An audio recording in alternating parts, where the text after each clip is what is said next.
Here on Redstone Hill Road, on the opposite side of the crime scene from where you've seen other reporters from Fox 61 this morning. We're still on Redstone Hill, about 100 yards from where the shooting scene is. Shooting scene to my left at 310 Redstone Hill.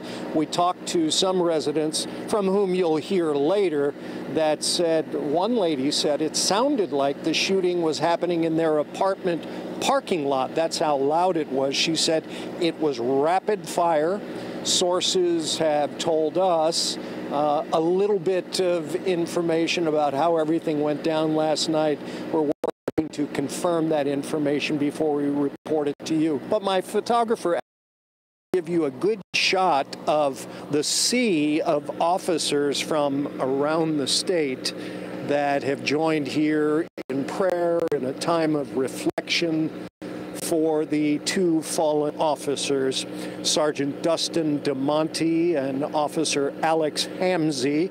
They were both shot and killed, and Officer Alec Irato was shot and seriously injured. As we understand it, he is being tended to at St. Francis Hospital, and of course, all of our thoughts and prayers and wishes go out to the Bristol Police Department and these families. As we've told you, Sergeant DeMonte, he's the father of two children, and his wife was pregnant with their third child. It happened last night just after 10:30 when a call for a domestic dispute came in. And as you've heard earlier this morning, state police, who has primarily assumed the investigation, they said that what happened here last night was as soon as the officers arrived, one of the suspects opened fire.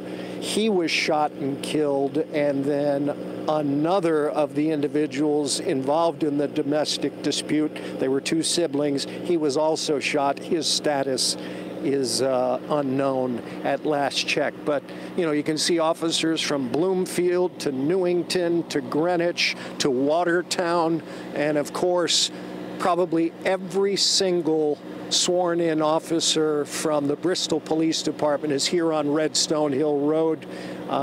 We're about a block and a half from ESPN's world headquarters. I know ESPN does a lot of work in buildings that surround their main campus.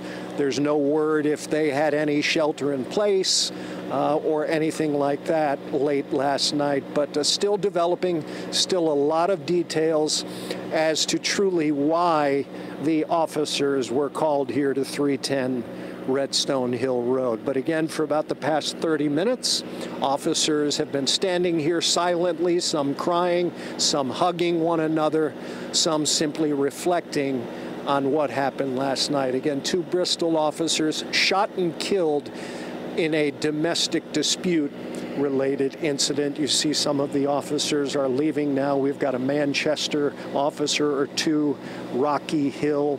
We have some of the canines and comfort dogs that are here as well. Again, they've been on scene for about a half an hour. Old Saybrook Police we see is represented. Plainville, which of course is the neighboring town right up over the top of Redstone Hill Road. Again, the shooting scene, gray house, or house with gray siding and a brick front. That's where it all went down. We're told it happened outside to the left of the house, back in the driveway. So that's the scene right now here from Redstone Hill Road. We're going to show you, once we get a chance to feed the video, and we're going to show you also some video of a beautiful flag that has been draped over Redstone Hill Road in honor of the fallen officers and the one who was seriously injured. We're live in Bristol. Tony Terzi, Fox 61 Morning News.